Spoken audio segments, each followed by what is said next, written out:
Live from the Talking Joe Studios, it's Talking Joe with Chief and Mark. Talking Joe weekly podcast. Talking Joe is there. Talking Joe thought we would last. Talking Joe is there. Fighting each other like a married couple. Our podcast on the air. Talking Joe is there. Talking Joe is the code name for a completely untrained special podcast force. Its purpose, to produce a weekly comic review show and serve as an outlet for Chief's creative talents and unleash them upon the world. Talking Joe. Talking Joe is there. Chief is on his soapbox. Nobody seems to care. Fighting for fandom wherever there's trouble. The podcast on the air. Talking Joe is there. Talking Joe. Talking Joe.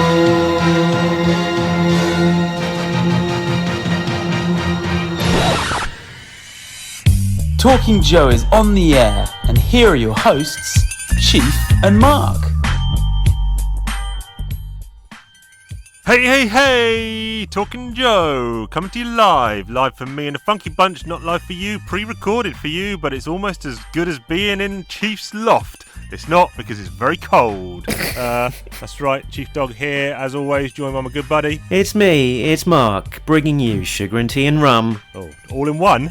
Yeah, all in one go. You've got to bring them together. Sugar, tea, rum, ding, ding, ding. The problem with the Chief Dog is, because of his addictive personality, now you've made that suggestion, now I've only got to go and do it, haven't I? Goddamn funky bunch. Sugar, tea and rum. Try it out. Let me know. I'm actually short of rum here. Okay. Otherwise, I'd be on it. Yeah, I'll send the missus out to get me my rum. Chance of that happening, slim to none, rule out slim. How you been this fine week? Yeah, it's been good. Been working away. Well, working here, in fact, the opposite of away. Yes. I'm working in the same place that I have been since March, which is my desk in my room. Yes. What about you? Yeah, still trying to finalise house move shenanigans, which is rapidly going down the pan. Yeah, and also some of this happened. When things go wrong, you can't explain. A broken window, a bad chest pain, you've got a leak, you've lost a wheel, your watch is smashed, can this be real? A hole in your shoe, misplaced your purse, the explanation is the Roman gypsy curse.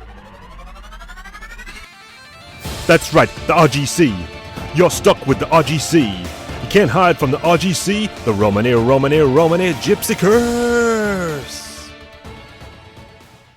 That's right, Chief Dog previously mentioned that the house I'm in is currently under the spell of a Romany gypsy curse, and more happenings this week. So I think I mentioned that my vacuum cleaner had broken, but I had fixed it. Well, think again, Chief, because that was a temporary fix, it seems, because that has now finally given up the ghost and is being packed off to wherever vacuum cleaners go to die. Probably on the street corner, hoping someone can pick it up. And so I had to buy a replacement, did that. It will get its first workout tomorrow night, so we'll see if my purchase was good or bad. Okay, what have you plumped for the I googled, vacuum cleaner? Bloody hell, these things are expensive, man. So because I had a Dyson, it was a wedding present from the in-laws, so that was, 7 years ago. What sort of message is that sending? And keep your house tidy for my daughter. That's the message they were sending. Oh, that was it was a present to you, not to the daughter. No, to both of us. But yeah, so and thereabouts, I thought I'll get a Dyson. They're about £200. I'm like, who pays £200 for a vacuum cleaner? So what happened to the old Henry Hoovers? Yeah, it's what the kids want now these days, Chief. It's the Dyson. It's all about the Dyson. Yeah. So anyway, I googled best vacuum cleaners under £100 because I am a cheapskate and I need that money for things that do nothing for my household, like action figures and comic books. But yeah, so I found a good one. It's a Duronics I don't know if you ever heard of that make. I hadn't. I believe so, yeah. Oh, maybe, yeah. So that arrived. Oh, maybe I'm thinking of Euronics. Yeah. No, anyway, that's arrived. I had I plugged it in, turned it on, make sure it worked, but it's going to get its full workout on the weekly Sunday night Hoover. So we'll check that out. Then I was outside doing a workout. It was about 8 p.m. It was dark and it was raining and I couldn't see very well, and I tripped over and landed against the climbing frame, looked down, smashed my Apple Watch. Oh. Yeah, screen completely smashed. So new watch required, and then I looked and I was like, Apple Watches, they're about 300 quid. I was like, how have I got one in the first place? I think I bought it about 6 years ago. It was like a Series 1, so it was, but it was still fine. It did everything I needed to do, which all I used it for was telling the time and seeing WhatsApp notifications. So I thought, I'm not going to get an Apple Watch because A, I don't like that kind of squarey rectangle shape of a watch, and B, because I didn't want to spend that much money. Yep, that's why they call you cheapy two shoes. Cheapy two shoes. So I did get one. I got a Huawei GT2, arrived yesterday, nice round face. Now I'm already regretting it because the other thing I did on my watch all the time was used it for contactless payment. And this watch does not have that. So going back to what most people do is actually use the card in their wallet. But this was 100 quid. This was 100 quid. Imagine that. So, yeah. Imagine that. So anyway, got that, and something else went wrong, but I have blanked it from my mind, and I'm just waiting for next week for more Romany Gypsy curses. It's the forgetfulness spell. Yes, yeah, that's it. But there you go. I'm just going to go and run and close the door because James is shouting and it's coming through. Okay. Going to close that door. Please put that sign up. Genius at work. Jingle master at work. No kids allowed. Unless they're doing talking toy segments. Interesting. His door's a long way from the mic, isn't it? He's been a long time. Oh, just listen to him walk. He's got a mansion. Okie dokie. Right, Were you back. talking to me or to yourself? Talking to the listeners. To the listeners, Talking to the crikey. listeners. We'll see if Funky Bunch cuts that out or leaves it in. The other thing that was happening this week was I got a little bit obsessed with the Wellermen sea shanty. Yes. Now, did you look at the links that I sent you, Chiefy? Negative. You sent me. You sent all the Talking Joe crew an email saying that you had gone down the rabbit hole with this thing, and you were saying something to do with TikTok, whatever. And as soon as you mentioned TikTok, I was 100% out. And I listened to your one, which I liked, but I did not follow the links because I have no interest in listening to any other version other than yours. Okay, yeah. Well, it makes a lot more sense against the context of the viral phenomenon that is the Wellermen. Okay, we'll do a very quick, not so that I don't get too bored, but give me a quick Reader's Digest version of what it's all about. So the Wellermen is an old sea shanty from the 1800s. It originated in New Zealand. There was a guy on TikTok who's a Scottish postman who is also a singer, and he recorded a video of him singing this song, The Wellermen, and then it just went viral with people doing collaborations. So they were adding their own harmonies and instruments, etc., on top of his original, and it became something of a viral sensation and also a massive earworm. A lot of people have been humming Wellermen to themselves, and it's been all over TV, radio, internets, etc. this week, and I had to get that earworm out of my head. And the way that I best thought to do it was to make my own version of it. But I'm not going to be singing about the goings on of sea of a whaling crew. I'm going to be talking about the Talking Joe crew. Oh wow! Roll VT, not VT. Roll audio. There once was a guy that joined the chief. His name was Ben, but he had to leave. Break and replace the first of many after the out of time. Soon may the codes come to bring us comics and chat and fun. One day when the talking's done, we'll take our leave and go. See, not yet cold, it's Chris McLeod. He's rather rude and rather loud. He loves that G.I. Joe hovercraft. He'll take that whale and go.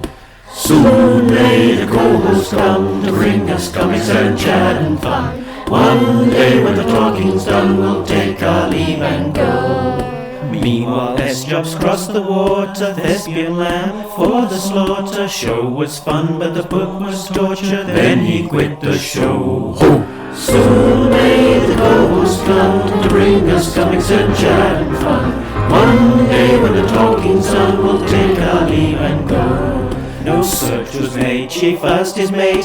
Mug was free, that was great. He sang a song, a new floodgate. He made too many jingles. Soon may the co-host come to bring us comics and chat and fun.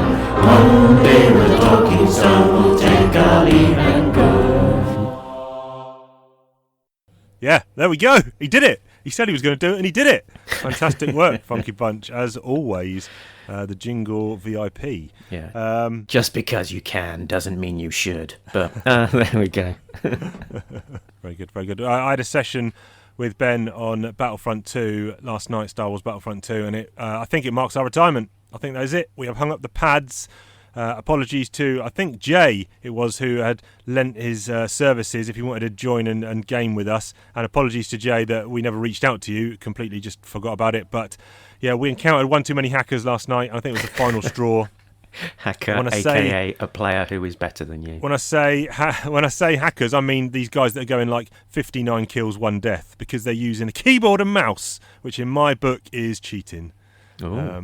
So, yeah, hover that mouse over someone and you can never miss. What's that all about? That's well, use a pad and play me and then we'll see. But using this keyboard and mouse on a PlayStation 4, I'm not down with that. So, jogon.com. Yeah. Okay. Receiving incoming transmission. Incoming video call. It's Ben flying retro. Oh, is this live? Yeah. We're live on the air. Oh, man. What are you doing? I was phoning you up to say that I've officially retired from Battlefront.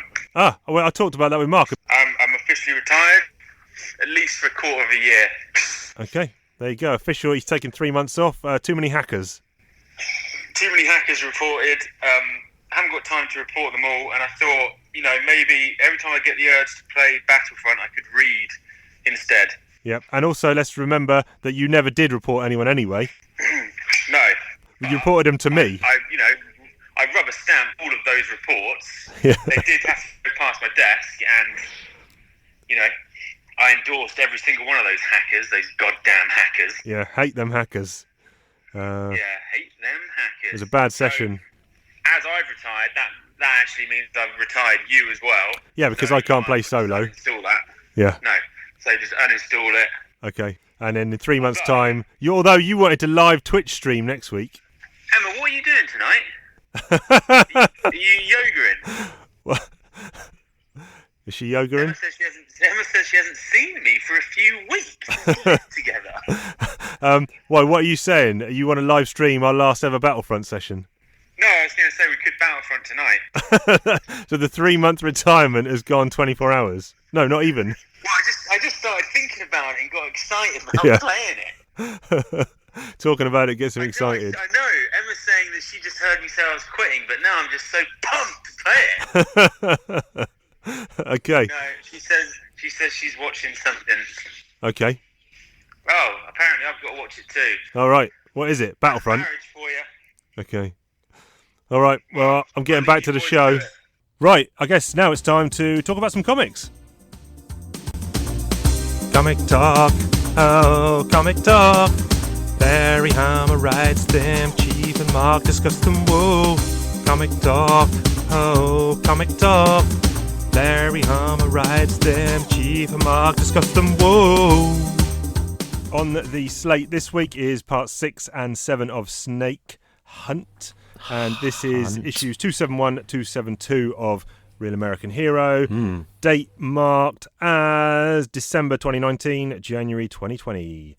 So we're rapidly catching up to current day of G.I. Joe, Real American Hero. And let's have a look at the covers then, I guess. Favorite cover. So I've got the A covers again, Robert Atkins, Snake Eyes in a firefight. like you mentioned though last week, he was doing a lot of kind of generic-ish covers. Yeah, and this might have even been one that he specifically spoke to me about, where he said he was trying to do some slightly more varied covers, and they were like, no, just Snake Eyes on his own, have him maybe jumping out, shooting, something like that. It's, right. I mean, we can talk about both of the Atkins covers maybe in the same go, but this is essentially it's a pretty much a full body of Snake Eyes just sort of jumping out of some smoke and firing a revolver. It's it's nicely done, but it's just Snake Eyes on his own without an awful lot going on, so it's not necessarily the most memorable. Yeah, and the one on the 272 is him, instead of using a gun, he's got a couple of swords or knives.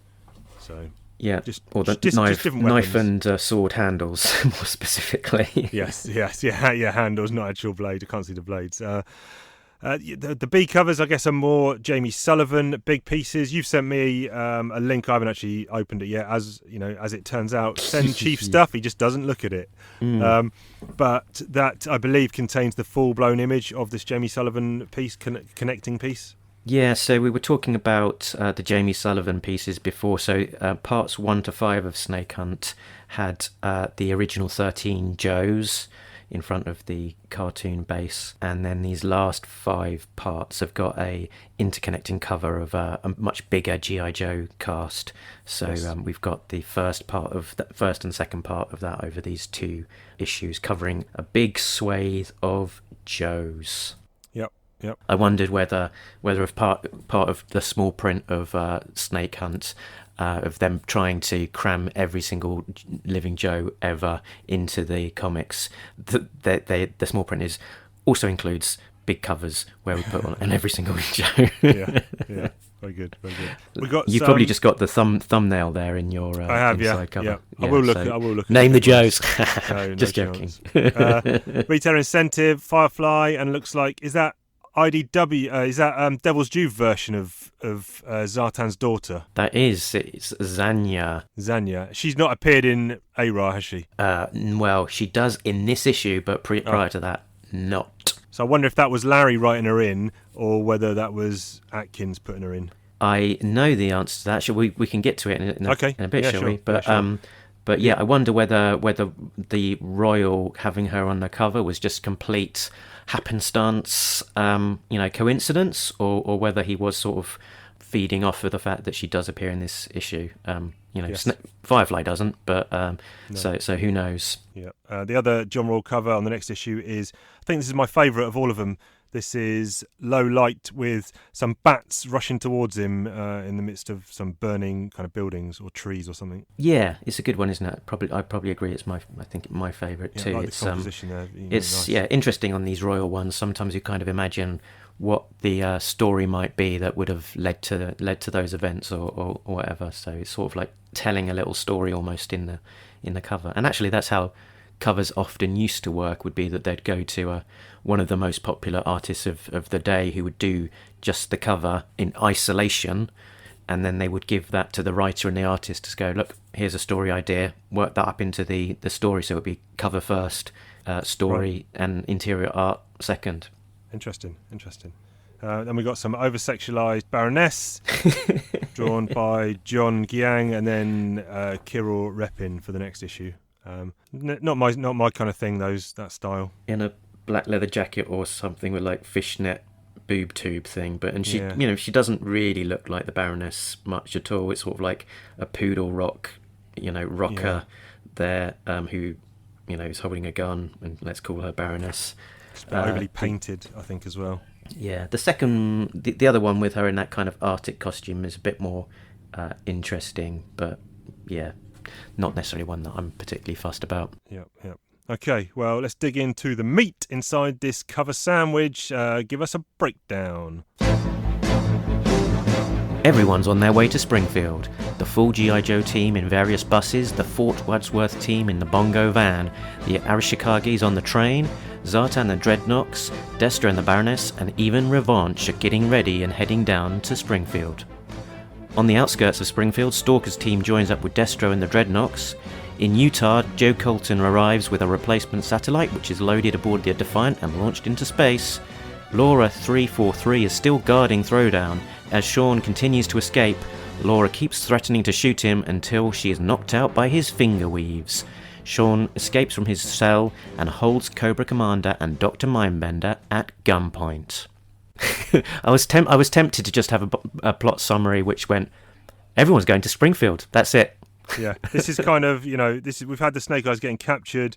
We've had Joe's attempting to plan a rescue, and now this is, like you said, this is getting to the destination. Yep.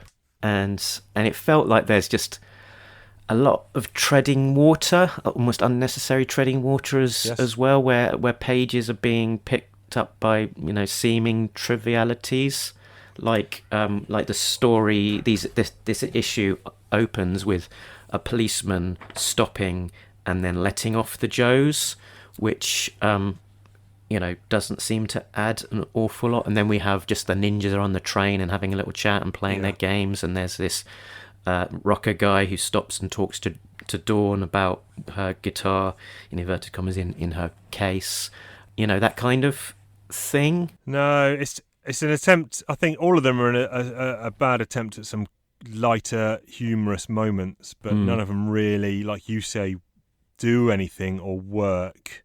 It's becoming more evident that this wasn't a 10-part storyline, or should have been done in 5 or 6, but a lot longer, potentially, or because we're up to part 7 in these 2 issues, and it doesn't feel like we're still on a lot of build. It feels like. Yes. Well, we do know one thing. We do know that Snake Eyes probably has the best bench press in the pit, because his chest muscles are extreme. He can snap that binding, whatever it is, that strap that's over his chest, his body. He can just tense up and snap that.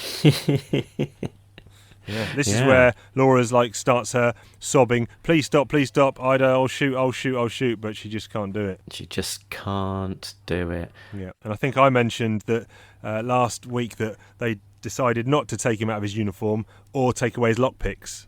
Or take away his lockpicks. Yeah. And that particular scene with Laura sort of, wavering and as Snake Eyes is escaping and not being able to do anything. There was a note in the script that I've seen that actually helped explain the motivation there, which I hadn't really figured about. Okay.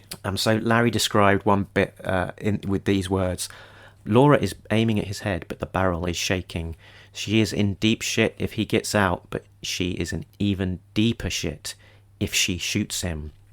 So I kind of read that scene as just being her, being a little bit weak, or not bad enough, or not really being of the Cobra stuff to cold-bloodedly actually follow up with her threats that if he keeps on escaping, she'll follow through and actually shoot him. Yeah. Whereas I think that note there from Larry in the script suggests that actually some of that is fear that she's there to guard Sean and stop him from escaping.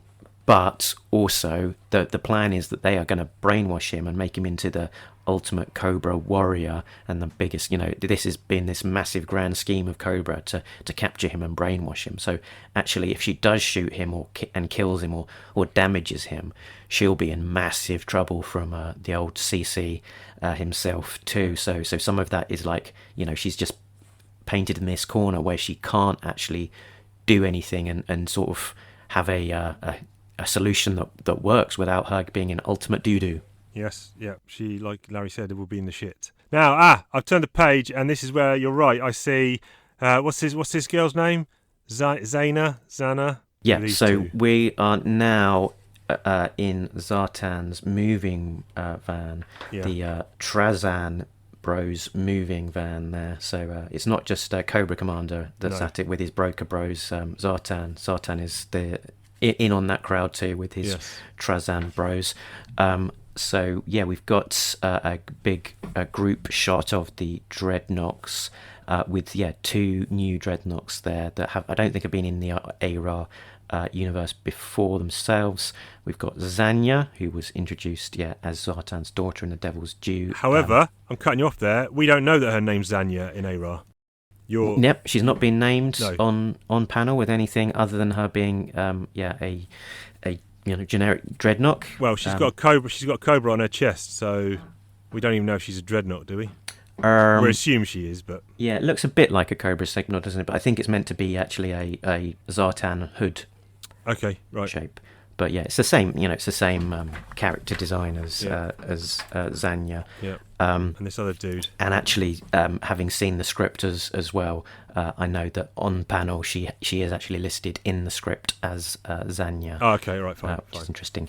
And the other guy is Burnout, which again was a much later release Dreadnought. In what he was in the Devil's Due run.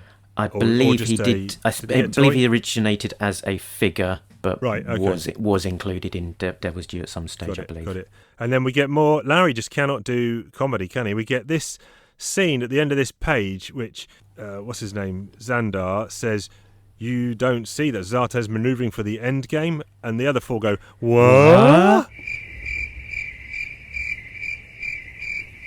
Yeah, that's it. Tumbleweed. That is what's happening right there, because that is just rubbish. Yeah, I mean, I don't know if it was meant to be particularly comedic or just them. Clearly, Xandar is hoping, is believing that there's some grand scheme behind Zartan's motivations. Yeah. And what's more unbelievable is these other idiots don't think that, because Zartan's always got a grand scheme. So why would they assume that there was no grand scheme? They're the biggest idiots for not knowing.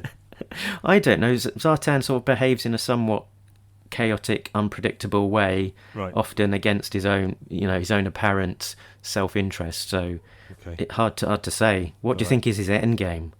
That he wants to destabilize Cobra and cut out a slice for himself? Is that what they're hinting at? Do you think? Possibly. But I do now. I'm picking up on something you said, which is they're all just on buses moving, and I think Utah to Springfield, which we're assuming it's East Coast, isn't it? Springfield. Yeah, well, they're implying it's quite near New York, isn't it? Yeah, but all these ones from Utah, New Jersey, all these New ones, Jersey. all these buses which are coming from Utah, that's 2,300 miles, and it's a 35-hour drive. Oof. Crikey. So from Utah to Springfield, why aren't they in planes? Why are they in buses? They're going to be all sorts of skanky, aren't they, at the end of that drive? Yeah, couple of buses. Yeah, and then some of the tanks are just going to drive there, down the highway. Just tanks. Yeah. And they're probably they're not as fast as buses, so they're going to be more than 35 hours. Well, the tanks are all loaded on the back of trucks of some sort, aren't they? So they're not actually in the vehicles themselves. That's right. But that's a long ride. They're going to be tired and stinky and hungry and needing some facilities. Well, luckily Roadblock's got fried egg sandwiches on the bus. He's got a sack of fried egg sandwiches. Yeah. Sack. I like that. I like that as a denominator, as a unit of measurement for carrying food. Sack. Sack of potatoes, sack of fried egg sandwiches. I mean, it sounds appetising if your food is served out from a sack. Yeah. And they've only left 3 Joes behind at the pit, haven't they? Those three unlucky schlobs. Or maybe they're the lucky ones, actually. And actually, they've left 3 behind. And we talked about the fact that the Joes are going to be massively undermanned at the pit, and who's going to be the HR wonk that's going to get it in the neck for that. And actually Duke specifically referred to that. He said there's going to be a stink about garrison manpower minimum levels. Yeah. And these minimum levels are going to get lower because they left 3 people behind, and then lo and behold. Let's start on the errors early. Here we go. Error detected. Error detected. No prize incoming. Yeah, lo and behold, 2 of those people end up on the aircraft to parachute out over the top of Springfield. We have do they? Muskrat and Torpedo in the plane later on. To parachute over Springfield, which would mean that it's just long range that is left behind. On his Todd. Yeah. On his Todd. Yeah, unlucky pal. While these Joes are wolfing down a sack full of fried egg sandwiches, Destro gets his Iron Grenadiers a free bar. He's like, go in here, get pissed up right before the big battle. get your sugar, tea, and rum-ons. And but he does say, but he said, help yourselves. It's an open bar, but don't overindulge. We set out for Springfield as soon as darkness falls, and it looks pretty dark already in that panel. It looks like sunset, so they've got maybe an hour of going to the bar hard, probably doubles and treble shots. And the Iron Grenadiers are Scottish, right? Saying open bar to a bunch of Scots soldiers is just gonna ask for massive amounts of trouble. I mean, you don't want your troops loaded up immediately before battle, do you? It seems like a little bit of yes miscalculation. It's not the best strategic move there by Destro, I don't think. No. My no prize for this one is that it's a dreadnought bar, and they're just serving grape soda on tap, or it's watered down piss beer. Yeah, they outsourced the alcohol to Zanzibar. He's filtering it off. Filtered it all off. Quick question. Previously, we've seen brainwave scanner. They capture a guy, we strap him in it, and then within one quick session he's out. But here, Cobra Commander's asking Mindbender how long it's going to take, and Mindbender says, hours and hours, maybe even days. So they're going to go absolute full throttle and just smash Snake Eyes' brain to bits and transform him into Cobra. Oh no, they're not, because he's going to escape. They were planning to go hard on his noggin. Yes, that's right. And this is one of the biggest bugbears I have about this storyline, is that the whole premise and setup was, let's capture him, brainwash him, set him against the Joes, but as it turns out, he doesn't even get brainwashed. No. And you probably haven't read this because you don't read anything that I send you, but in the original editorial proposal for the book, it kind of outlined the expectations of what is going to happen across this arc, and a key part of the story was expected to be that Snake Eyes will be brainwashed. And he will be, Cobra Commander's dark ninja, right? And have that as a key plot point. Yes. And potentially, lead to sort of the Shaun Snake Eyes personality being taken off the map, and us just being left with a single Snake Eyes. Okay, this was what Larry's proposal.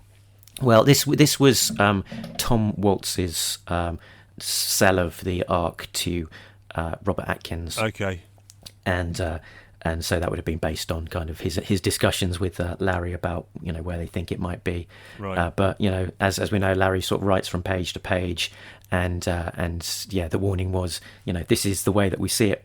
Might be going, but as Larry figures things out as he goes, and we may end up with a completely different story, and that is that's why ultimately people what happens. like Larry Harmer shouldn't be writing books anymore.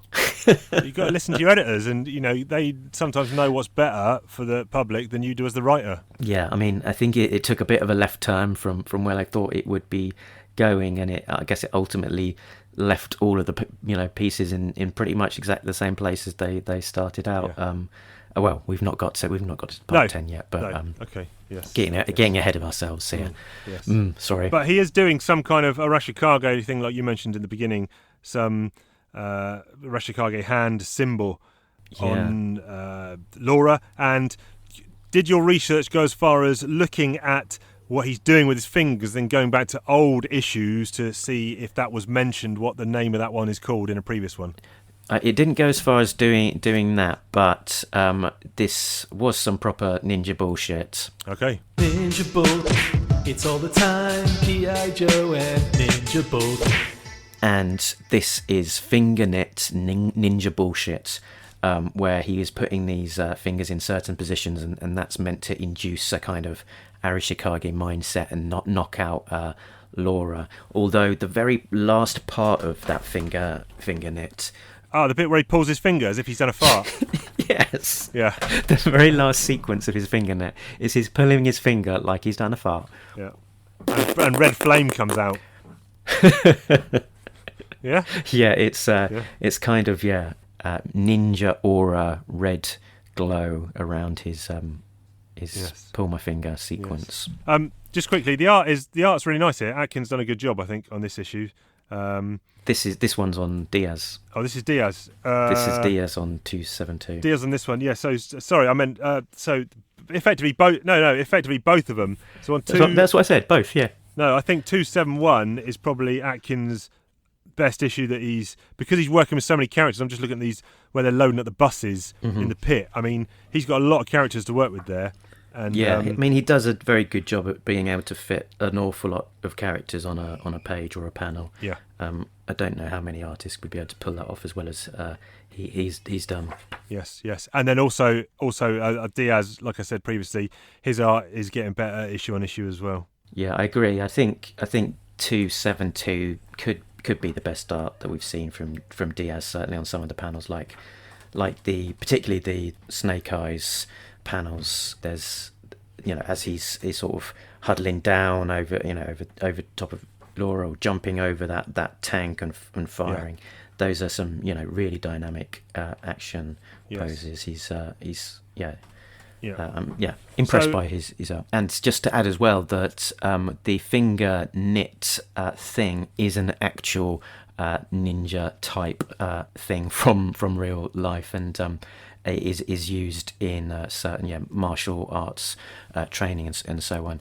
And Larry had actually supplied Robert with a YouTube video to some finger knit sequences, which I'm guessing Robert looked at that and chose some particular finger positioning to then interpret into the script. So it was interesting to see that is a something that was sort of based in real life rather than just it being entirely something out of Larry's imagination. Another thing I wanted to point or pick up on is we saw that the Joes are on their way there, but they're clearly not going to have enough manpower. So we did see their super laser cannon in space get blown up, but now they've just sent up another one to replace it. Am I right? Yeah. Yeah. Okay. Yeah. Fine. So we're back to where we were. So Larry took off the Deus Ex Machina from the board, and then a couple of issues later, he's just replaced it with another one. Yeah, or the same fine, one. Cool. Yeah. Although it needs to be calibrated. Yes, and I think Joe gave Jane. She said she needed a week, and he said you've got 1 day. So she is way off with her estimates, is what I'm saying. She's been slacking. So she wants 7 days' pay. If she can actually do it in a day, going forward, she needs to think about what she's saying. And this was going to be my favourite line of dialogue, actually, that we had that whole thing where she's been given, she wanted a week, she's been given a day. Somehow, miraculously, they accomplish it in a day. They sort of rebuild the laser components, or dig it out of storage. They load it up into Defiant. They shoot the spaceship into space. They reattach it, and they get it all working. And they just need to calibrate it, all in a day. And Joe Colton says to Jane, "We need to speed this up." Yeah. Yeah, come on. He's a hard taskmaster. I said a day, but I actually meant half a day. I meant 12 hours. Yeah, a working day. It's 8 hours. Yes, exactly. Listen, we saw in the previous issue that Bongo van get pulled over by the cop, and in the back, when the cop opened up the back, there was Rock and Roll and Stalker or whatever, literally with guns pointed at the cop. The cop was happy just to turn around and walk away. Didn't necessarily know they were army. They could have just been terrorists or whatever.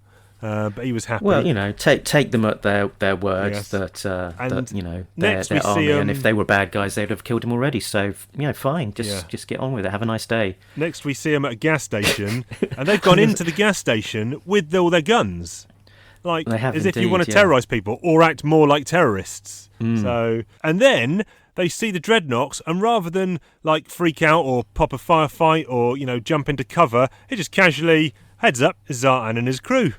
all right, mates, how you doing? All right, yeah. I just don't know it's just horrendous storytelling. Yeah, I mean the policeman at the beginning of it, he was potentially on one of the guys from Capital Security. And then the guys that when they go up to the garage station, it's a weird sequence. They ask them, they say, "Put your hands down. We're not going to rob you or force you to do anything you wouldn't want to do of your own volition. That said, we would greatly appreciate it if you would leave your cell phones on the counter and lock yourselves in the storeroom. You would do that willingly, wouldn't you?" "Absolutely, no problem."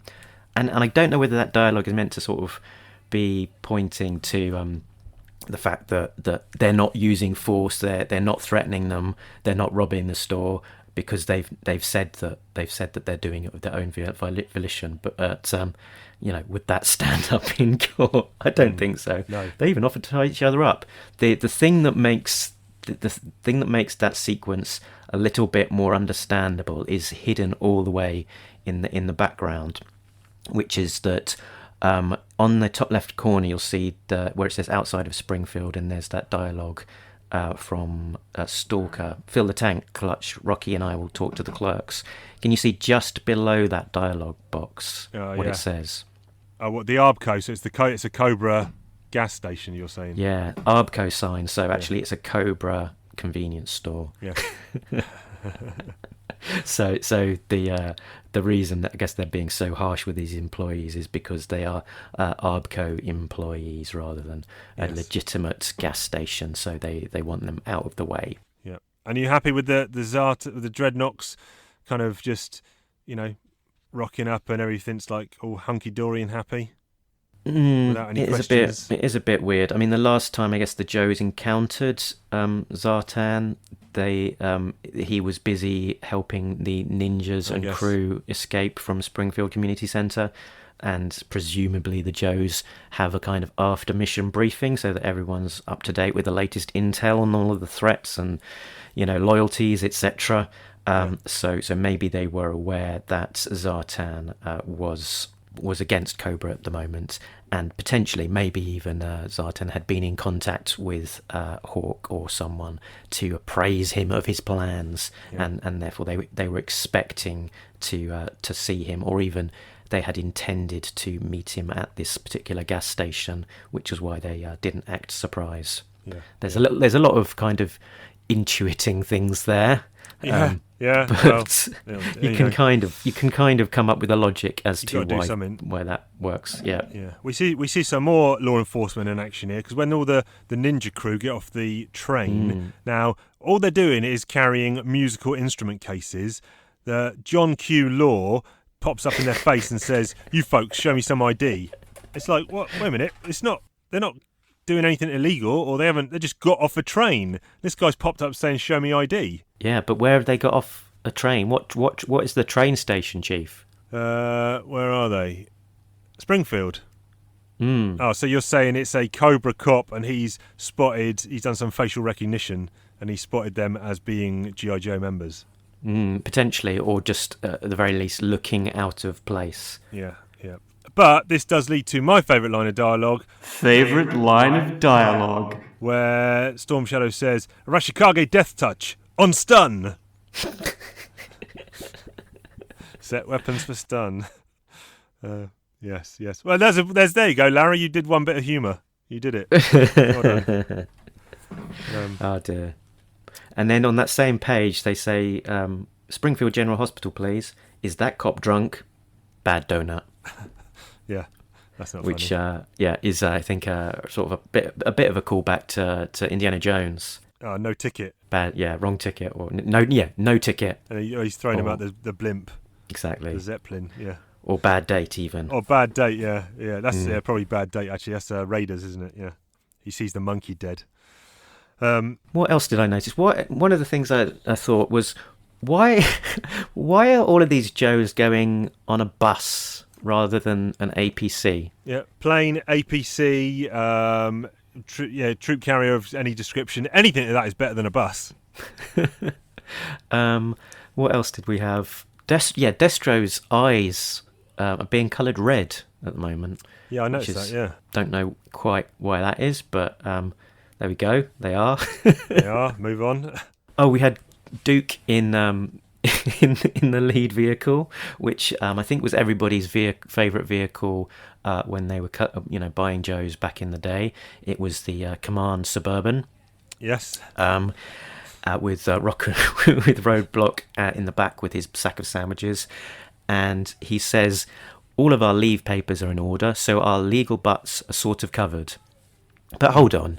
You've given in your leave, so you're on leave while you're doing this mission. So that might mean that if you do get into trouble, it means that you weren't, on the clock as doing things in an official capacity. But would you've stolen or requisitioned tanks and weaponry out of the GI Joe armory, and you're traveling across the country to have an attack against a military attack and firefight on US soil. Correct. But that's okay because you're on holiday?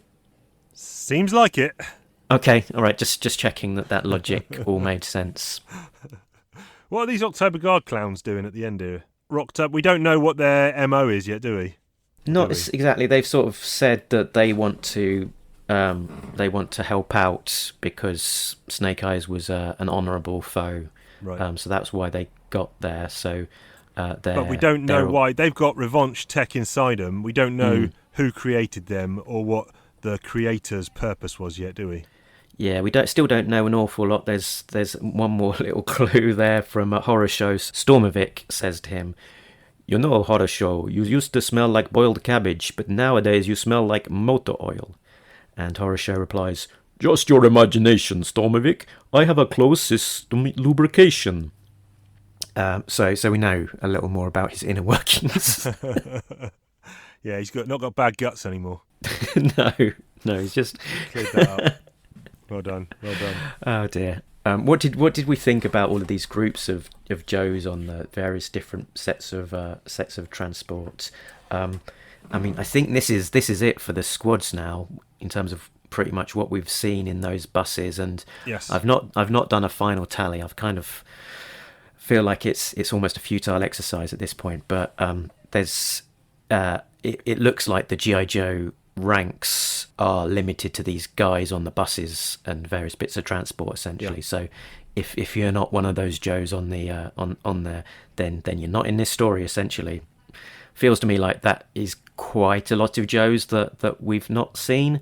I might do some sort of tally to see some of the main ones that haven't cropped up, but it feels intuitively like it's probably quite a lot. Yes, yep, agree.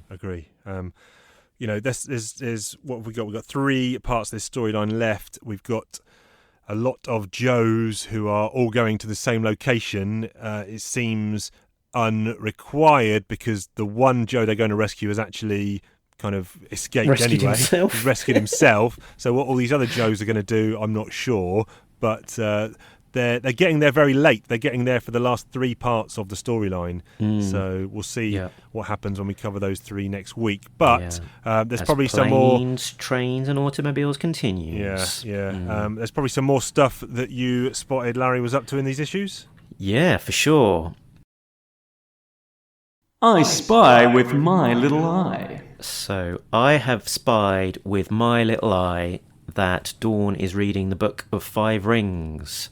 So that was a martial arts text written by the Japanese swordsman Miyamoto Musashi around 1645.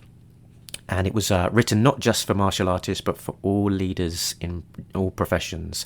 The book analyses the processes of struggle and mastery over conflict that underlies human interaction. And it became very well known among American business people, studied for its insights into the Japanese approach to business strategy. Very good. So now you know about that. Did you notice we've got quite a lot of use of the 1986 OG, that's Original Gangster, not October Guard, Vipers. And did you spot the for helping with their looking about, trying to find Snake Eyes, Sean, Throwdown? They actually use the goggles that are normally just stuck on their foreheads. Well, not really, no. But now that you point out, I probably will spot that first time. Yeah. It's towards the back of 272. There's a sequence. I think it happens in a couple of places, but there's definitely a sequence there where Snake Throwdown is. Oh yeah, I've got it. Yeah, got it. Yeah, so I wonder if that gives them some enhanced vision of some description. You'd hope so. Yeah, that would just slip down by accident, maybe. Yeah. We've got a few first appearances here. I think Backstop. I don't know if it's his very first appearance, but I can't remember him being used an awful lot in the original ARA.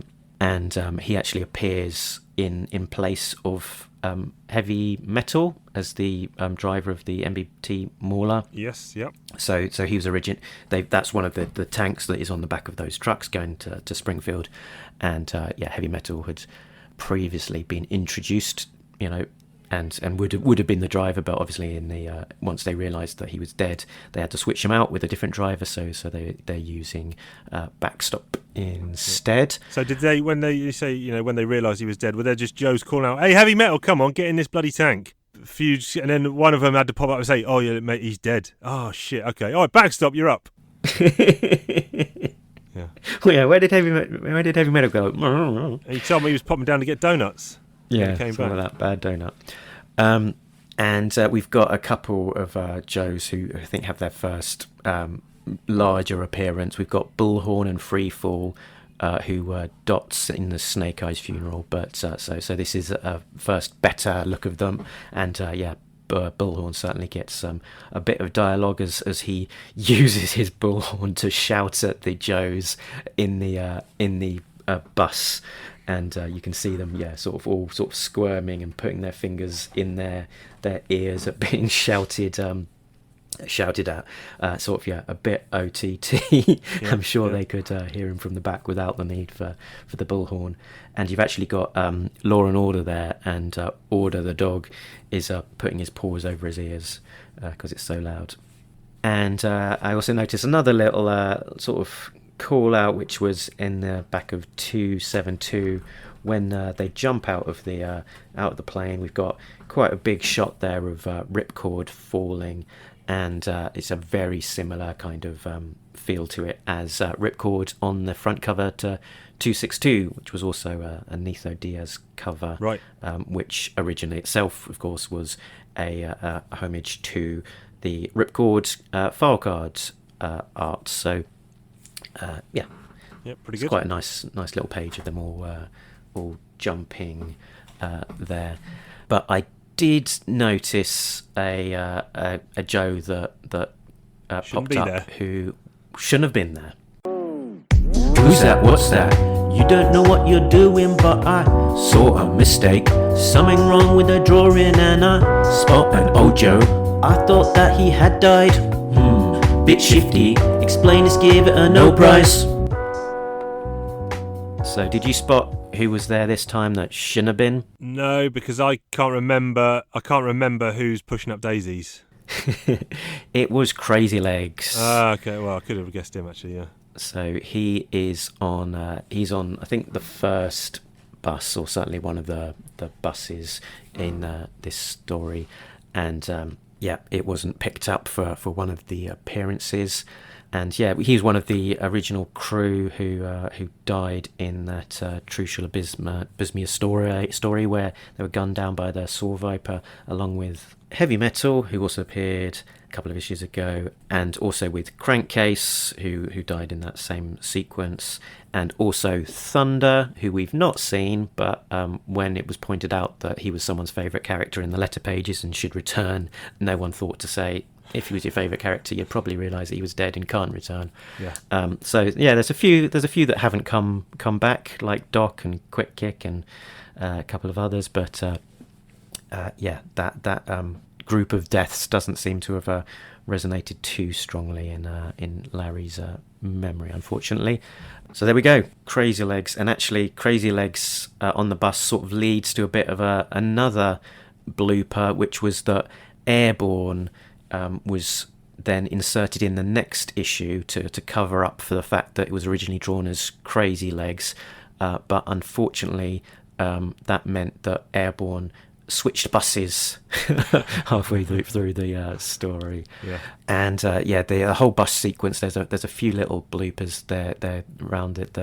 In the first time we see the queue for the bus in the first of the issues, there's a few people, there's some people queuing up to get in, and the names being called out sort of tie into who's getting on the bus, but there's a little bit of miscolouring going on there. That we've got Ripcord, who is coloured to look like Airtight, and then in the bus is Airtight, but he's coloured to look like Tripwire, because Tripwire is actually further along in the queue, stood next to Airborne.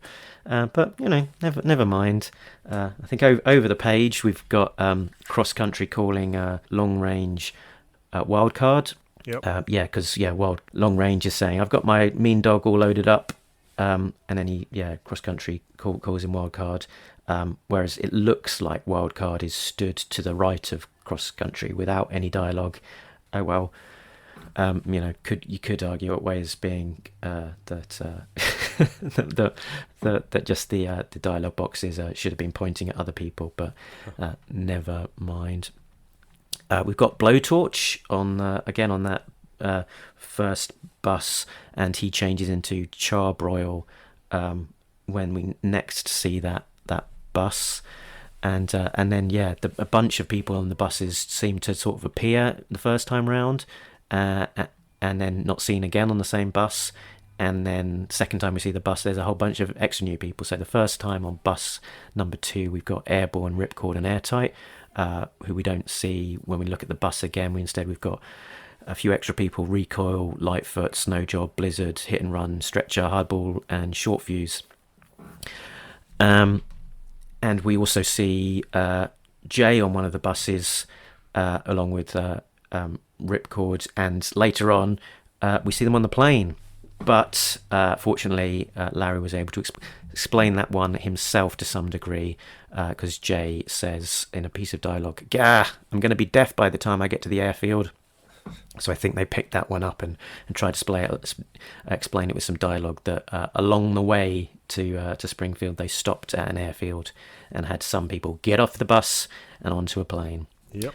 And then finally, we did talk about Zanya being on the cover, part of the Dreadnought gang, and that being potentially her first appearance. But the irony of that is that on that first appearance, in the letter page, Larry says, "Characters that other writers created for their universe do not exist in mine," which is unfortunate, as Zanya was created by Josh Blaylock for the Devil's Due continuity, and actually appearing on the Jamie Sullivan cover. We also see Kamakura, who again was created for the Devil's Due continuity and doesn't appear in this one, because actually he's Sean Collins, who's Throwdown / Snake Eyes. Yeah. Completely different continuity, and he's also got a design for the Devil's Due version of Pale Peony that appeared in the Storm Shadow solo mission, rather than the Pale Peony as she appears in ARA issues that she was in. But never mind. Right, yeah, very good. We did have some interesting colloquialisms though, so I'll test you out on if you know these ones. There used to be a pudding that was over-egged. You know the pudding. You know the pudding. At first it was British, but then it was Commonwealth. You know the pudding. You know the pudding. But now there's a new player in town, a comic book writer of some renown. He's using real-world examples and peppering the issues with lots of samples. It's a Larry Hammer colloquialism. He's talking G.I. Joe and all its heroism. Can you guess what it is? Is it something new? Now listen as Larry drops a slice of real life on you. So Alpha01 said, "When they are weak and feeling their oats, that is when we strike." Any ideas what feeling one's oats might mean? Yeah, I thought getting your oats was getting laid, but feeling your oats, I'm not sure. Yeah, I guess getting oats and feeling oats are different. But Okay. feeling your oats typically describes someone who feels newly emboldened, often behaving in a cocky or arrogant fashion. And from the oats part of the idiom, it originates from horses, so it's how they might act after they're fully fed. So having a little bit of vim and vigour and being a bit cocky. Okay. I don't know that necessarily the colloquialism works in the context of what Alpha One is saying, because he's saying when they are weak and feeling their oats. It kind of suggests that feeling feeling their oats there might mean that you're feeling a bit down and defeated. Yes. Whereas it actually means the opposite. But potentially it's just shortening of the idea that maybe you've got some who are weak and some who have been victorious and feeling slightly over cocky, having won. Maybe 001, bit of a fault in the program, hacker reported or something. Oh dear. And then Cobra Commander talks about brainwashing Snake Eyes, and that when they're successful it will be a red letter day. So it's a quite common idiom, but what does it actually mean, and where's it come from? I don't know where it comes from, but red letter day is obviously just, well, not obviously, but you in the UK, I guess the most common place you'd find red letter days is actually an experience gift, isn't it? If you buy someone a red letter day, then you're buying them, a parachute jump or a trip round Silverstone racecourse or racetrack, or a day out, something on a speedboat or something. So a kind of like a luxury gift almost. Yeah, that's definitely where that comes from. So it's a day of special significance, and its roots are in classical antiquity. So important days are indicated in red in a calendar dating from the Roman Republic, and in medieval manuscripts, initial capitals and highlighted words were written in red ink, and that practice continued after the invention of the printing press, such as in Catholic liturgical books. And many calendars still indicate special dates and festivals and holidays in red ink instead of black. So a special day. Yeah, very good. Any others you got for me? That was it for colloquialisms. Did you do your favourite line of dialogue already? I did, yes. It was a ninja death touch to stun. Very good. Yes. Didn't spot any Molly.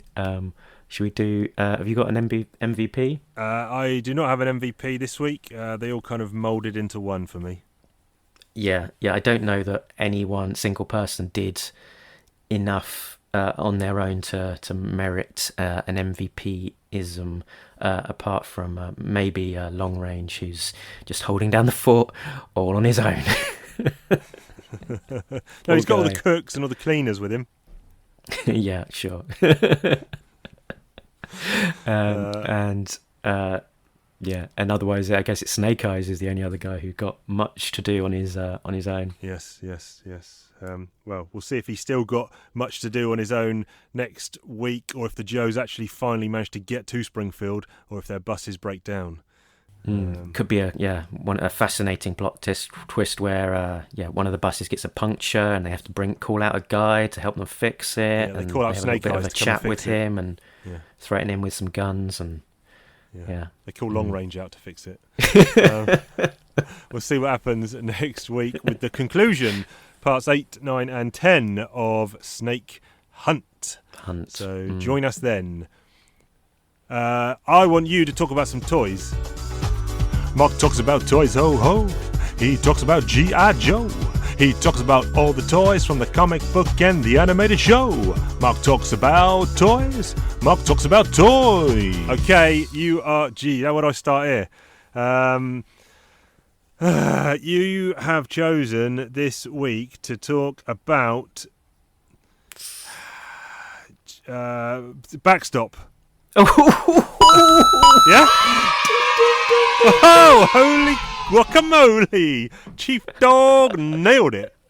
That is your best guess yet. That is amazing. Now, I know nothing about this guy, so everything you tell me will be new. Okay, let me ping you a message. Phone is on because there you go. The phone is on because I just had an email from Paul Harrison Davis, who is doing me a commission of Ghost Rider in Thor's Chariot. Oh, I see. And I contacted him in May of last year, and he's just got back to me saying he's now available. There you go. Very good. So yes, I did have my phone on, and now I've got this message, and let's have a look. Backstop, there he is. Does the figure and the vehicle ring a bell? The Persuader rings a bell, but this guy could be anyone. Doesn't. Okay. I've got no recollection of this character at all. Tell me about him, and then I'll tell you what I think he looks like. Yeah, he doesn't feature too much in the comics that I can recall. There's a European Missions / Action Force monthly issue which has the Persuader and Backstop featured fairly prominently. I think including on the cover. I think it's the last issue, which is. Was it issue 13 or 15 or something like that? There wasn't that many of them, was there? So, but aside from that, as I recall, and please correct me on the social medias if I'm wrong, I don't think the Persuader or Backstop featured a huge amount in the era comics in the classical Marvel era. So Backstop was from 1987, and he was packaged exclusively with the Persuader high-speed tank. And he came with this quite stylized removable grey helmet and this very cool silver pistol. It was one of my favourite pistols from the classic G.I. Joe era, because it was, had quite a lot of weight to it. It was a big old thing, and it looked a lot like a Magnum or something like that. Yeah. So it looked like a pistol that would pack a little bit of, what's the word I'm looking for? Punch. A pack a punch. Thank you, Chief. Before we talk about the toy, let's have a talk about this guy. He is the only Canadian member of G.I. Joe, apparently, because he had a birthplace of Montreal, Quebec, Canada, and that's talking about American version of G.I. Joe rather than any regional changes that might have been made on their releases. So he is Robert A. Levin. His primary military specialty is armour, which I think means tanks rather than suits of. Yes. And his secondary military specialty is mechanised infantry. Backstop injured so many opposing players in junior league hockey that his family had to move to the United States to escape angry parents. During his braying mob of parents holding up their hockey sticks aloft, burning them and chasing them down. During his adolescent years in Detroit, he boxed in the Golden Gloves until he was barred from competition. He spent 2 terms as the undefeated wrestling champion of his high school simply because no one would get on the mat with him. After a short career in the demolition derby, Backstop found his true calling in the army and eventually on the G.I. Joe team. I'll tell you what, I like this guy's mould a lot. I hate the colours. Yeah, well, they're a little bit garish, aren't they? I like that grey armour. I think that's a different touch. I don't know of any other characters that had kind of moulded upper arm pieces other than just regular arms. Quite a kind of square, boxy kind of armour on his upper arms. I like the knife. And then so it starts in the grey, with the knife on the front, and it goes in green. And it's got a sort of a white beigey type belt, and then it goes bright yellow scoop-esque kind of legs, and then he's got these big red flashes on his boot protectors and his gloves. So it's a bit of a clash of colours happening, isn't it? I do like the mould though. I think that mould's really, really nice, and it looks like the head sculpt looks pretty, nothing too much going on, but I kind of like that. But not over fussed on that helmet, I'll be honest. Yeah, it's quite an expressive, mournful face. But yeah, the helmet is very distinctive as well. I did like it. It's quite stylised. Let's round it out with the quote from the file card. Don't mess with Backstop. Even though he's had more broken bones, ripped tendons, and severed arteries than anyone else in the Joe team, he's still strong enough and strong-willed enough to break, rip, or sever something of yours. Crikey, sounds like a hell of a guy. Don't mess with that guy, jeepers. Yeah, there you go. There will be more toy talk next week. But right now, we're bringing back an old segment. The Star Wars galaxy sure has a lot of playgrounds. Jedi Knights, evil Sith, bounty hunters, all doing the rounds. But there's a guy so cool, the Mandalorian. Now expand your mind and be a Star Wars historian. It's 10-Minute Mando. He's chasing a star. It's 10-Minute Mando. He loves Beskar. It's 10-Minute Mando in a galaxy far, far away. That's right, people. Chief has only gone and done it. He's only gone and caught up on the Mandalorian. So what happened was, as I said last week, I had finished Clone Wars. I had just started season 4 of Rebels. I finished all of season 4 in Rebels. Let down that series was. It's like one 15-episode long story arc, and I just wasn't...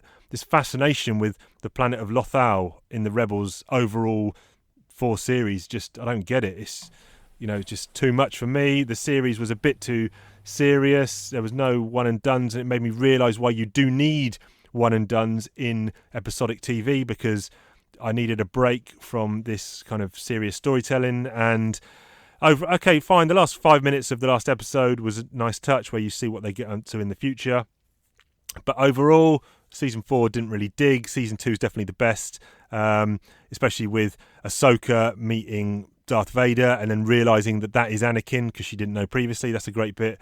And the Obi-Wan Kenobi Darth Maul episode, so understated, and that is the conclusion to those two's storylines together.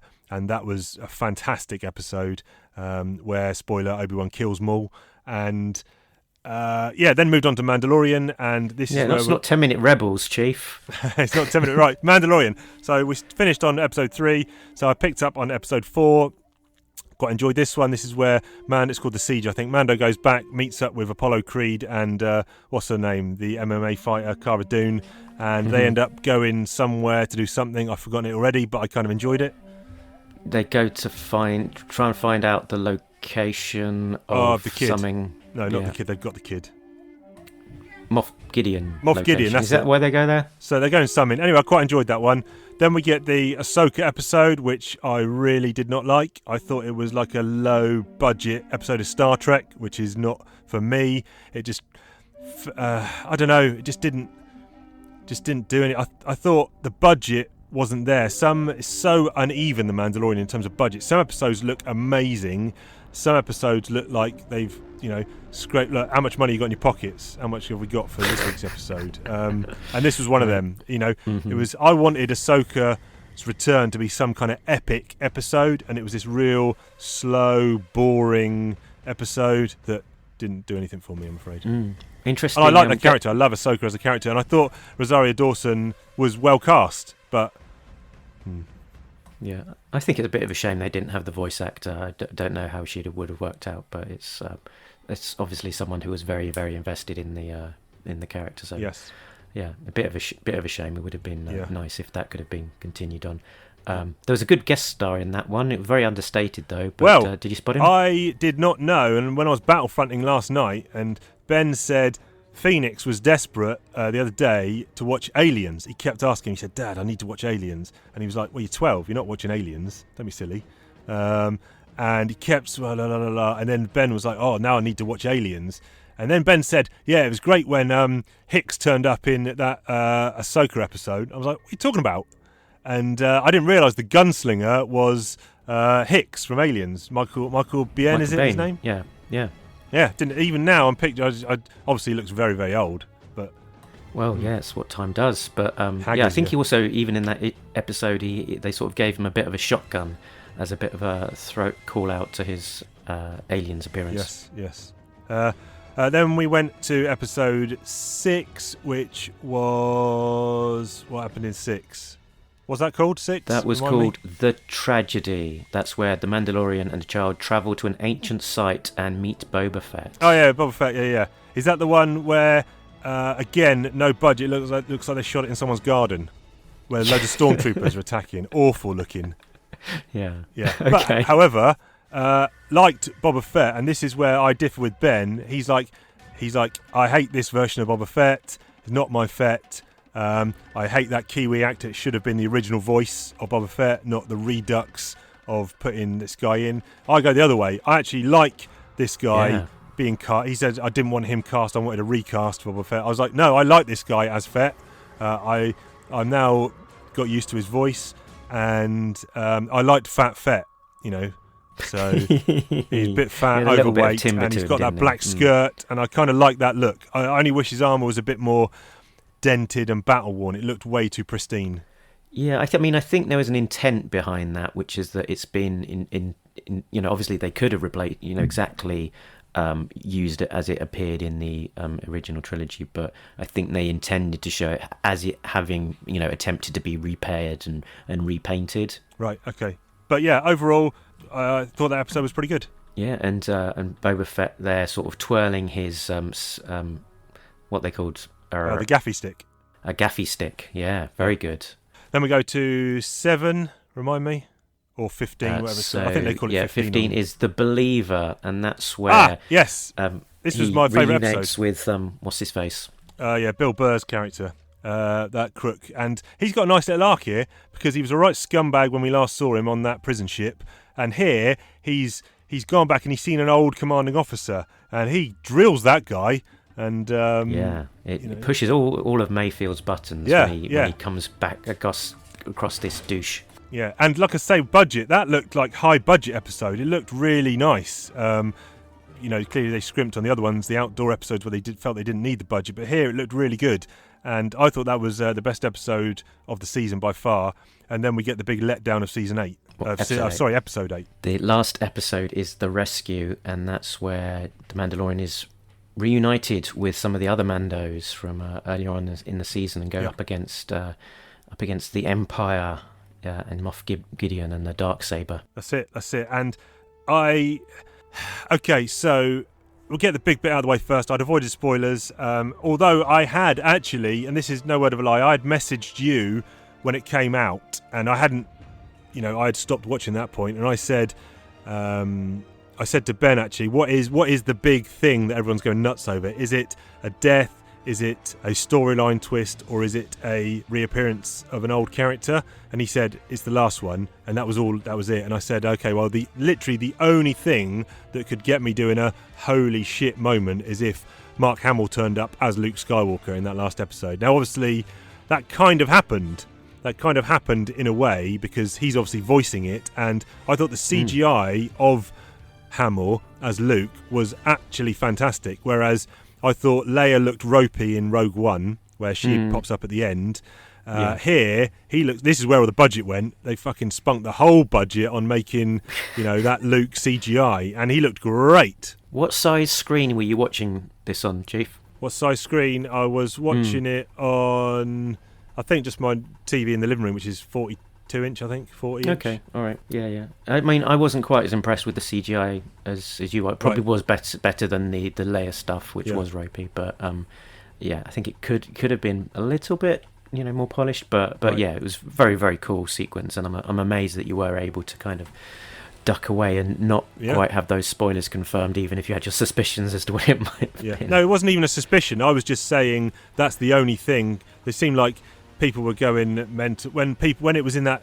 I was on a few Facebook groups and they had like a 1 week no spoiler tag. So people were saying, "Oh, the last episode of Mandalorian. Oh, that thing what happened. Oh, it was amazing, with no one actually saying what it was. And in my head, the only thing that I felt could give me that response was Hamill showing up.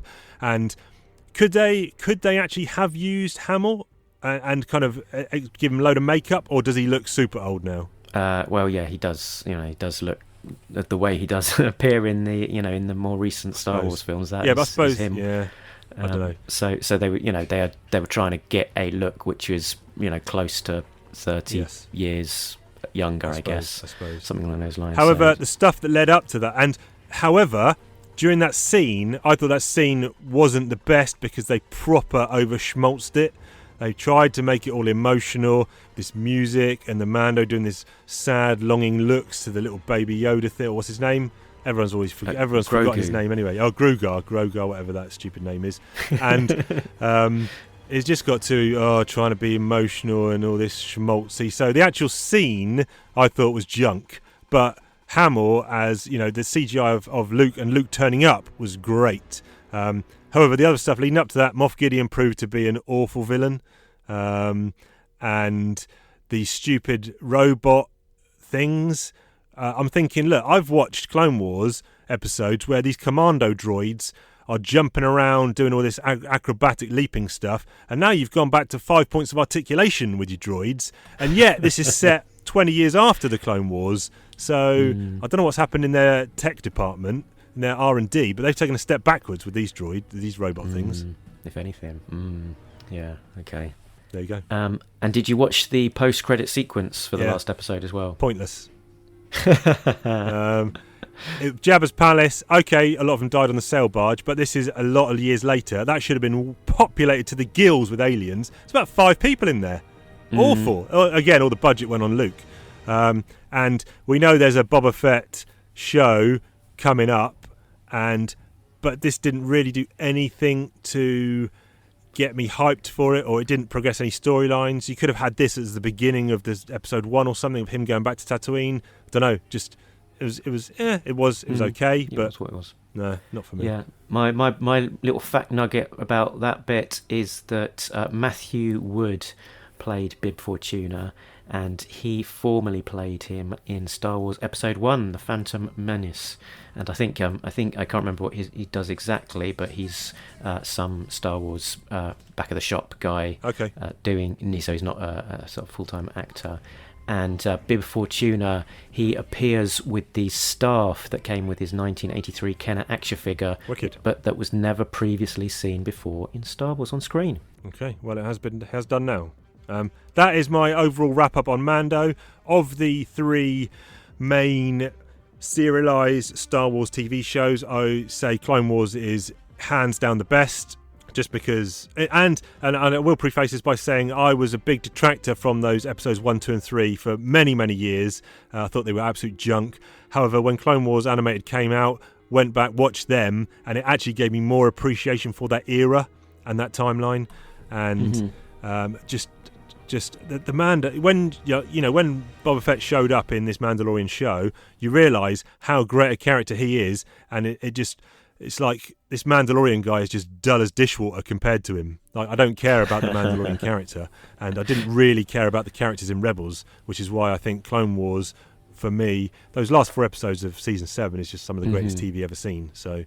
And particularly the sort of the legacy that Clone Wars and the prequel trilogy has created in terms of the amount of thing that was spawned from it. For example, Rex in Rebels, yeah. Temuera Morrison being the clone, and Jango, and now Boba Fett as well, and just having that rich legacy sort of continuing and stretching on, best part of 20 years now of that character. It's kind of it's just added to it and made it more nuanced and more meaningful, hasn't it? Yeah.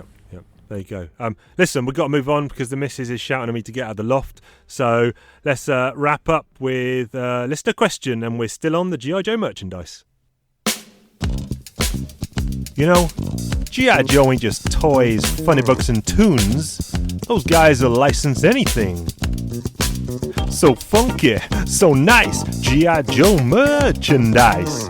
Do you need it? Sure you do. It's G.I. Joe branded, fool. What shall we make? We can't decide. Pick some old crap and put Flint's face on the side. On the side. T-shirts, funkers, sticker shampoo, lunchbox soap, jackets, underoos. Yeah, that's right. I said underoos. Badges, brushes, combs and mugs, telephones, tissues, and probably hugs. Hot damn. G.I. Joe hugs. Radios, candy, tents, tattoos with a G.I. Joe logo they just can't lose. Door knocker, doorbell, even doormat. They'll probably brand your dog and your cat. So funky, so nice, it's G.I. Joe merchandise. Do you need it? Sure you do. It's G.I. Joe branded, fool. What shall we make? We can't decide. Pick some old crap and put Flint's face on the side. It's G.I. Joe merchandise. Okay, this week I have found something, and I saw it on a YouTube video of a guy going through random G.I. Joe stuff, and then it is actually on 3D Joe's as well, with some better pictures, and this is the 1985 Saboteur Toolkit. You could have a backpack just like Firefly and have all your explosives and your dynamite and your wire cutters inside, except this time they substituted that for a hammer, a screwdriver, and a spanner. And something else, a chisel looks like, and some kind of measuring device. Yeah, a set square or something. Set square, yeah, jeez. I mean, and 2 little clip things. But, I mean, this is great. I mean, what kid doesn't want that? Yeah. We'll post the pictures up. Yeah, give your kids the the toys that you want to inspire them for the profession that they're going to grow into. Yes. Saboteur for Cobra. I mean, you can't do that nowadays, can you? You couldn't market a saboteur toolkit. Incredible scenes. I mean, it amazes me that he did it, but even back then in '85. I mean, this is like a child's work kit, isn't it? A workbench kit. So your standard stuff, but in the guise of a saboteur kit, even in the cover, okay, it's G.I. Joe, so it's G.I. Joe branding, but even the art has got Firefly with a gun, and it's a work toolkit. It's incredible. And yeah, I mean, it is very faithful to the look of the V1 Firefly backpack that came with that figure. Yeah, it's a lot of these kind of merchandise things are, find something and slap Flint's face on it, whereas this is actually a sort of very precise rendition for kids of a life-size Saboteur's backpack. Because we even see on the card art on the front, the box art, unfortunately Firefly has left his pack open. He's got that flap down, but we see the stuff that he's got in there, and that is the stuff you get in this kit. He's got his set square, he's got his chisel, and then obviously he's got his dynamite strapped to the top part, and you actually do get that. You get that as a moulded piece, so you do get dynamite, albeit moulded. Moulded to the back, and it's labelled G.I. Joe. I'm not sure how Firefly would be about that. Big G.I. Joe sticker on the front, on the back. But yeah, there you go, the G.I. Joe Saboteur kit. I imagine quite pricey if you wanted to buy this fully loaded in good condition with all the kit. I believe there was also a paramedic med kit, but I mean, that's boring. Who cares about that? Yeah, why grow up wanting to be a medic? Why help people when you could blow be a saboteur? Far more exciting. Yeah, there you go. More merchandise next week. Actually, we will wrap the show up here with an announcement that I don't think it's any surprise if people are long-time listeners that I think next week will be the Chief's last show of Talking Joe. It will mark the end of Snake Hunt. The book is, it's still coming out monthly, but there's not enough issues for us to do a weekly show of that. However, we are well aware that there are other books out there. We both have all of those other books, be it the IDW continuity, the Devil's Due stuff, the Dark Horse stuff, and all that kind of thing. So there's probably not any G.I. Joe comic that we don't have, I'd imagine, unless it's like a convention specials. So there was an option to move over to that. But for me, on a personal level, I think I am done with talking about G.I. Joe. So, yeah, I think it's just I've had oversaturation over the last kind of 6 months, I would say. And the IP, I've fallen out of love with G.I. Joe as an IP. So the only reason I continue to do this weekly is because I like chatting to my mate.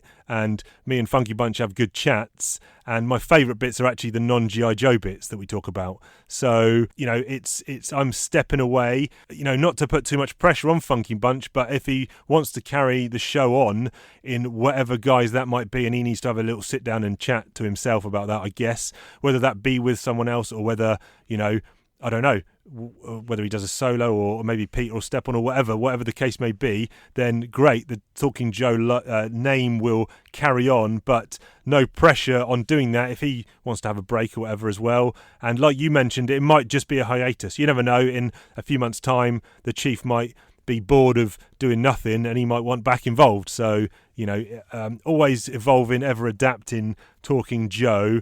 But that's kind of the lay of the land as it stands. Is that kind of fair, do you think, Funky Bunch? Yeah, so I guess your ambition was to do a weekly podcast and start with issue 1 and work your way through ARA, get to present day, which is essentially where we will have got to at the end of Snake Hunt, albeit there's maybe 2 issues out at the point of recording this. Yeah. And yeah, I think after what will have been this 109 episodes plus weekly episodes plus all of the specials and etc. on top.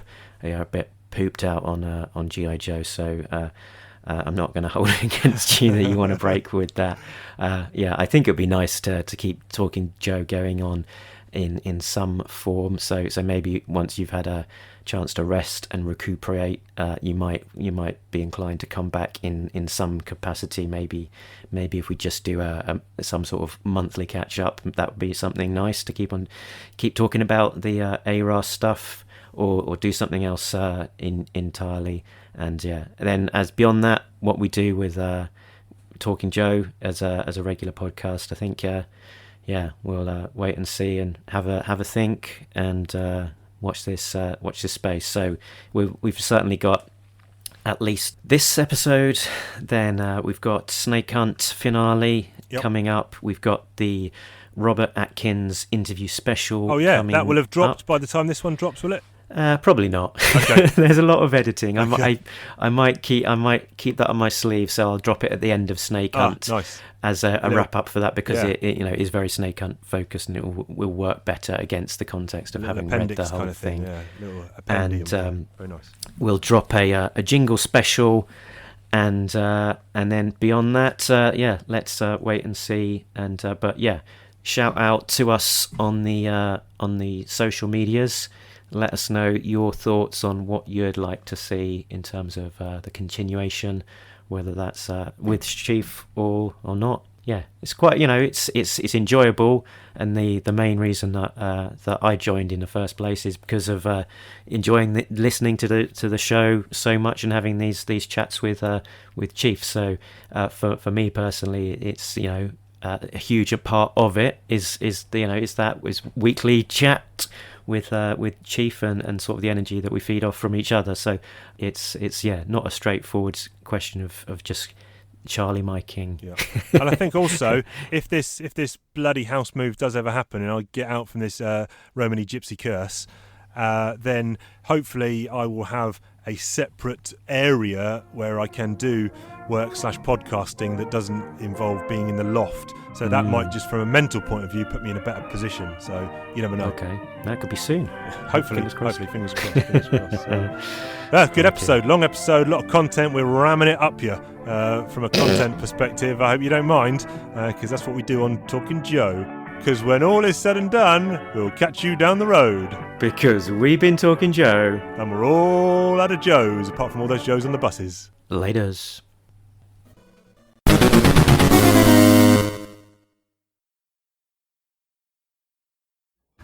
With all that said and done, we will catch you down the road. Who says what?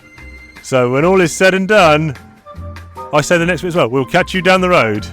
I've never done it before. I've never done this bit before. I just can't remember. Right, I got it. Okay, I got it. Take one.